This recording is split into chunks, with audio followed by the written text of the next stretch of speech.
பரிசுத்த நாமத்துக்கு ஸ்தோத்திரம்.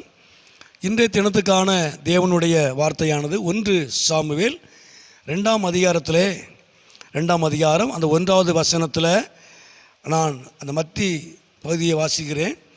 என் கொம்பு கர்த்தருக்குள் உயர்ந்திருக்கிறது என்று சொல்லி அன்னாள் ஜெபம் பண்ணுகிற ஒரு காரியம். என் கொம்பு கர்த்தருக்குள் உயர்ந்திருக்கிறது என்று சொல்லி பார்க்கிறோம். அன்னாளை குறித்து நமக்கு எல்லாருக்கும் தெரிந்த ஒரு காரியம். தேவன் அன்னாளுடைய ஜெபத்தை கேட்டு அவள் நிந்தையை மாற்றினார், கர்ப்பத்தை ஆசீர்வதித்தார், ஒரு சாமுவேலை கர்த்தர் கொடுத்தார். அப்போ உண்மையாகவே இந்த அன்னாள் ஜெபம் பண்ணுறா, தேவனை மகிமைப்படுத்துகிறா.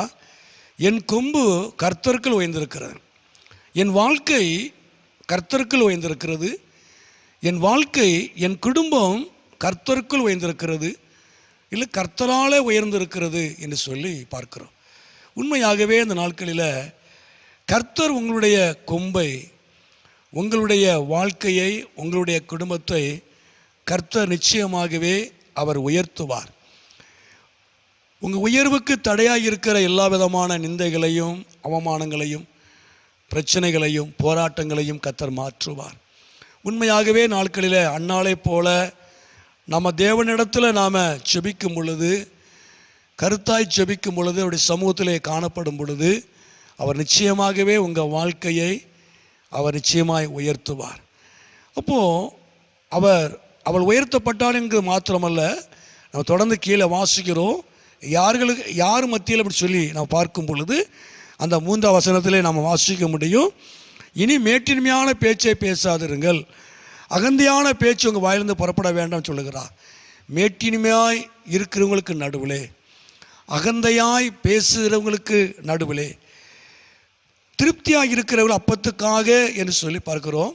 அதாவது எல்லாம் எனக்கு இருக்கு, எனக்கு எந்த குறையும் இல்லை, உன்னை போல எனக்கு எந்த குறையும் இல்லை, நான் திருப்தியாக இருக்கிறேன் என்று சொல்லி இந்த நாட்களிலே பேசக்கூடிய ஜனங்களுக்கு நடுவிலே தேவன் அன்னாளுடைய கொம்பை, அன்னாளுடைய வாழ்க்கையை, அன்னாளுடைய குடும்பத்தை அவர் உயர்த்தினார்.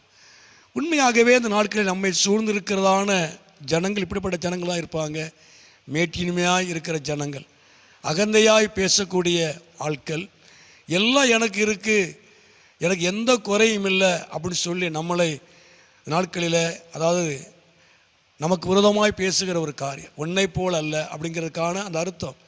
உன்னை போல நான் அல்ல, நான் எனக்கு எல்லாம் இருக்கிறது என்று சொல்லி தங்களை தாங்களே திருப்தி அடைகிறதான அப்படிப்பட்டதான நிந்திக்கிற ஜனங்களுக்கு நடுவிலே கர்த்தர் உங்கள் வாழ்க்கையை உயர்த்துவார், உங்கள் குடும்பத்தை உயர்த்துவார். உண்மையாகவே இப்படிப்பட்டதான ஜனங்களுக்கு நடுவில் தான் தேவன் அன்னாளை உயர்த்தினார். அன்னாளை உயர்த்தின தேவன், அன்னாளுடைய வாழ்க்கையை, குடும்பத்தை உயர்த்தின கர்த்தர் உங்கள் வாழ்க்கையும் இந்த நாட்களில் உங்கள் குடும்பத்தை கர்த்தர் உயர்த்துவார். மேட்டின்மையாய் பேசுகிற, அகந்தையாய் நடக்கிற, எல்லாம் எனக்கு இருக்கிறது, எனக்கு எந்த குறையும் இல்லை என்று சொல்லி உங்களை குறித்து அபத்தமாய் பேசுகிற ஜனங்களுக்கு நடுவில் கர்த்தர் இந்த வருஷத்தில், இந்த நாட்களில் அவர் உங்களை ஆசீர்வதித்து, உங்கள் நிந்தைகளை மாற்றி உங்களை ஆசீர்வதித்து அவர் உங்கள் தலையை, உங்கள் குடும்பத்தை அவர் உயர்த்துவார். அவர் நாமத்தை அவர் மகிமைப்படுத்துவார்.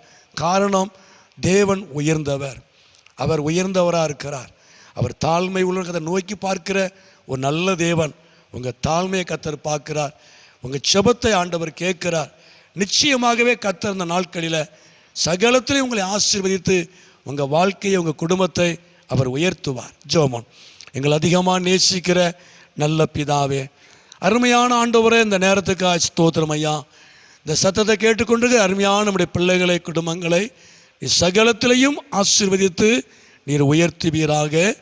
எல்லா நிந்தைகளையும், அவமானங்களையும் நீர் மாற்றுகிற தேவன், தடைகளை மாற்றுகிறவர். அருமையான நம்முடைய ஜனத்தை கர்த்தர் உயர்த்தி உம்முடைய நாமத்தை மகிமைப்படுத்தும், ஆசீர்வதியும்.